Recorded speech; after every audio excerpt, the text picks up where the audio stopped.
3. So this is a brief training video discussing the proper procedure for starting up and utilizing your Timpson Training Unit. As with any energization procedure, we want to follow all the appropriate lockout, tagout procedures that we have established. And we also want to do a very good job of inspection. So before I energize either the Timpson Training Unit or the yard, I'd first want to do a good visible inspection to make sure our circuit's intact, that nobody is in a hazardous location of any kind, and to also make sure that there's not been any vandalism or any damage or anything like that to the unit. Having accomplished that, if I was going to energize one of our circuits, I would first begin by closing the cutouts, feeding the pole-mounted transformers. After we closed those transformers, I would start to go through the startup sequence. Our startup sequence begins with turning the main disconnect on. So I take this handle from the green position and rotate it up into the on position. And when I turn it on, when I get a white light down here at the control panel, I know that the voltage feeding the transformer, the Timpson Training Unit, is effective. You'll notice as I turn that on, this computer boots up. This is really the brains of the system, which help make this a very, very good device for training purposes. This starts to go through its startup sequence, and it starts to assess the condition of the Timpson Training Unit to make sure there's no anomalies. As you can see here, the computer is going through and it just checked the incoming voltage. It verified that we've got adequate DC power, and it's checked the circuit 1 relay, circuit 2 relay, circuit 3 relay, and the self-check pass.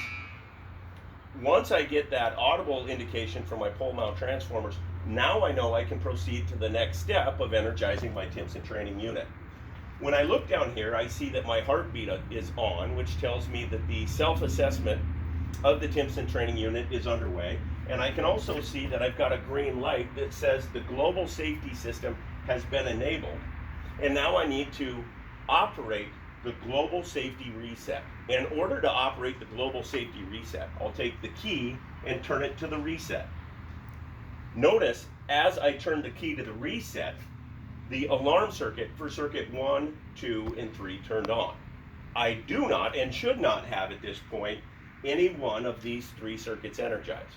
This is a safety precaution to make sure that we don't inadvertently energize one of these circuits before we're ready. After I get these lights and I get the indication that my global safety system has been reset, then I'll go ahead and remove the key and I will move it up to circuit 1. When I install the key in this reset lock for circuit 1, I twist it to the right, and you'll notice that my alarm circuit now went away. That means that this circuit 1 is ready to be energized. If I remove my lock, if I had a lock and tag here, at this point I would remove my lock and tag from this lockable panel cover, and I press the high voltage circuit.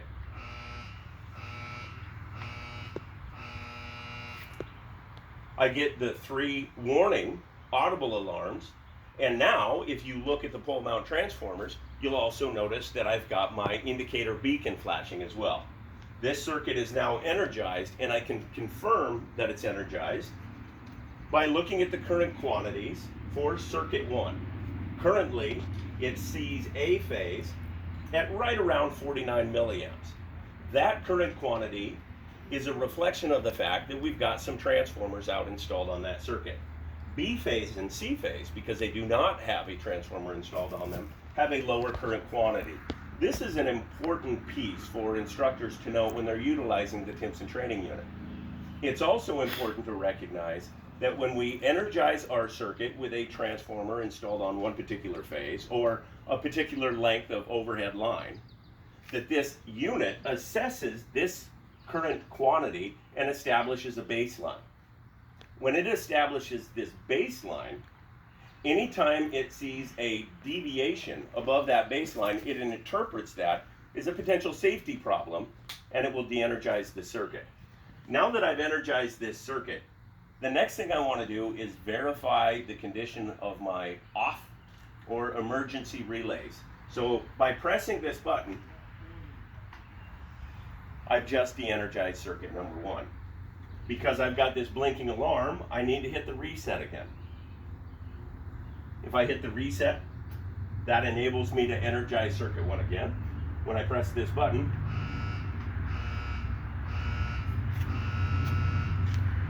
I also get the 3 audible alarms, and as you can see, my rotating light is indicating that we have an energized status in the yard. Additionally, should something take place and we need to immediately de-energize the yard, we also have this emergency stop button. When I hit that button, I should also get that audible confirmation and an absence of our beacon lights that indicate that I have just de-energized this yard. Since I've used the E-stop this time, when I pull this out, in order to restart the circuits 1, 2, or 3, I need to move my key back down to the global safety reset, rotate this to the right, which then allows me to choose whether or not I reset circuit 1, circuit 2, or circuit 3. There's also an opportunity for us to confirm that the lights and horns work without energizing one of these circuits. If I press the light and horn test, I hear my master alarms that indicate that those speakers are working and that those lights are functioning properly. So, if for some reason you've got some questions about any of these operations, one very good resource is to use the panel itself here. As I look at the main panel, I've got opportunities to look at a couple things. One, if I select the alarm button, I have an ongoing log of all the alarms this Timpson Training Unit has recorded. If I select the data log, I can see a tabulation and a record of the last 9 alarms that this Timpson Training Unit went through, and it will even average those for me. This is an important value to take a look at every once in a while, just to verify that the Timpson Training Unit is detecting these faults in a very predictable and consistent manner. Additionally, from the main screen, I can get to this, the user's manual. Now, there are online copies and paper copies available for this, but for an instructor getting ready to start this unit up, any additional questions can also be consulted here with the onboard user's manual within the panel itself. The system is for technicians. If I select that system tab, I'm not allowed to proceed any further because we don't want to inadvertently change the settings in a Timpson Training Unit to an unsafe condition. If we have to perform some sort of internal diagnostics of this Timpson Training Unit, it's best to contact Timpson Training and to ask somebody to remote in and to utilize the remote access feature of this Timpson Training Unit.